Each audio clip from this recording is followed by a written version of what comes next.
प्रथम विश्वयुद्ध MCQ part 2 को समस्त को स्वागत जनाऊँगी।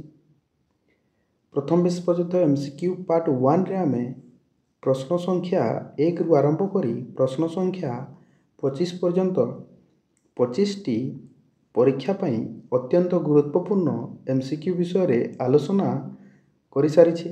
आजिर एही प्रथम विश्वयुद्ध एमसीक्यू पार्ट 2 रे आमे प्रश्न संख्या 26 रु प्रश्न संख्या 50 पर्यंत पुणी अत्यंत गुरुत्वपूर्ण 25 टी एमसीक्यू को एही वीडियो रे आलोचना करिबा।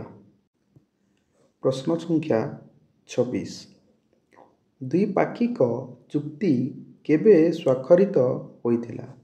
द्विपाक्षिक चुक्ति 1879 मसीह रे स्वाक्षरित होइथिला।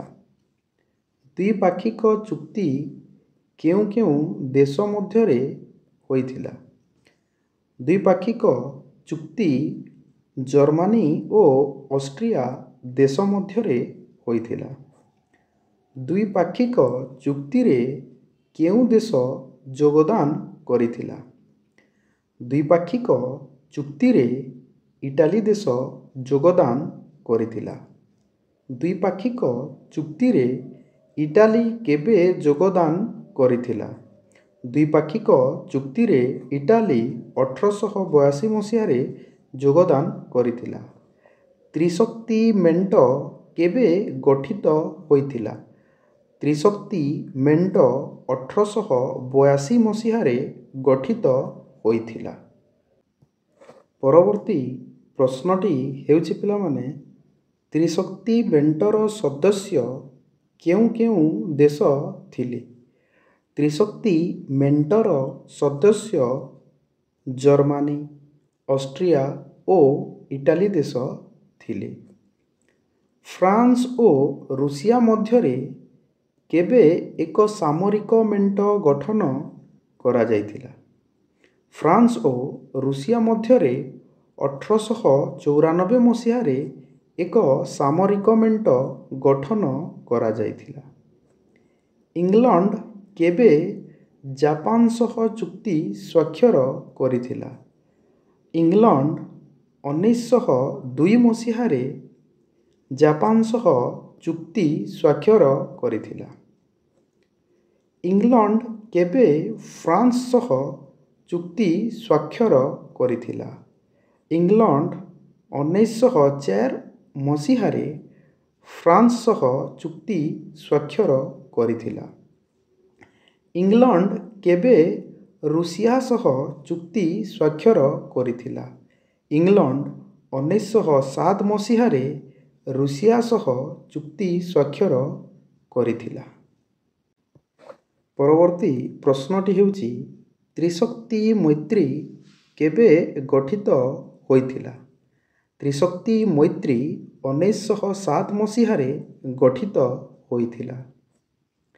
त्रिशक्ति मैत्री रे केउं केउं देश योगदान करिथिले? त्रिशक्ति मैत्री रे फ्रांस, रूसिया, इंग्लैंड, जापान देशगुड़िक योगदान करिथिले। क्रीमिया युद्ध केबे होइथिला? क्रीमिया युद्ध 1854-1855 मसीह रे होइथिला। बल्कान अंचल रे केउं देशगुड़िक अवस्थित? बल्कान अंचल रे अल्बानिया, बुल्गारिया, सर्बिया, रोमानिया आदि देशगुड़िक अवस्थित। बल्कान अंचल रे केउं देशगुड़िकर साम्राज्य थिला? बल्कान अंचल रे ऑस्ट्रिया, रूसिया, तुर्की आदि देशगुड़िकर साम्राज्य थिला। परवर्ती प्रश्नटी हेउछि बोस्निया और हार्जेगोविना अंचल को केउं देश अधिकार करिथिला? बोस्निया और हार्जेगोविना अंचल को ऑस्ट्रिया देश अधिकार करिथिला। बोस्निया और हार्जेगोविना अंचल को ଅଷ୍ଟ୍ରିଆ କେବେ ଅଧିକାର କଲା? ବୋସ୍ନିଆ ଓ ହାର୍ଜେଗୋଭିନା ଅଞ୍ଚଳକୁ ଅଷ୍ଟ୍ରିଆ 1908 ମସିହାରେ ଅଧିକାର କଲା। ଅଷ୍ଟ୍ରିଆର ବୋସ୍ନିଆ ଓ ହାର୍ଜେଗୋଭିନା ଅଞ୍ଚଳ ଅଧିକାରକୁ କେଉଁ ଦେଶ ବିରୋଧ କରିଥିଲା? ଅଷ୍ଟ୍ରିଆର ବୋସ୍ନିଆ ଓ ହାର୍ଜେଗୋଭିନା ଅଞ୍ଚଳ ଅଧିକାରକୁ ସର୍ବିଆ ଦେଶ ବିରୋଧ କରିଥିଲା। ବଲକାନ ଅଞ୍ଚଳରେ ସ୍ଥାନୀୟ କ୍ଷୁଦ୍ରଯୁଦ୍ଧ କେଉଁ କେଉଁ ମସିହାରେ ହୋଇଥିଲା? ବଲକାନ ଅଞ୍ଚଳରେ ସ୍ଥାନୀୟ କ୍ଷୁଦ୍ରଯୁଦ୍ଧ 1911, 1912 ଏବଂ 1913 ମସିହାରେ ହୋଇଥିଲା। ସର୍ବିଆକୁ କେଉଁ ଦେଶ ସମର୍ଥନ କରିଥିଲା? ସର୍ବିଆକୁ ରୁଷିଆ ଦେଶ ସମର୍ଥନ କରିଥିଲା। ପରବର୍ତ୍ତୀ ପ୍ରଶ୍ନ ହେଉଛି ଅଷ୍ଟ୍ରିଆକୁ କେଉଁ ଦେଶ ସମର୍ଥନ କରିଥିଲା?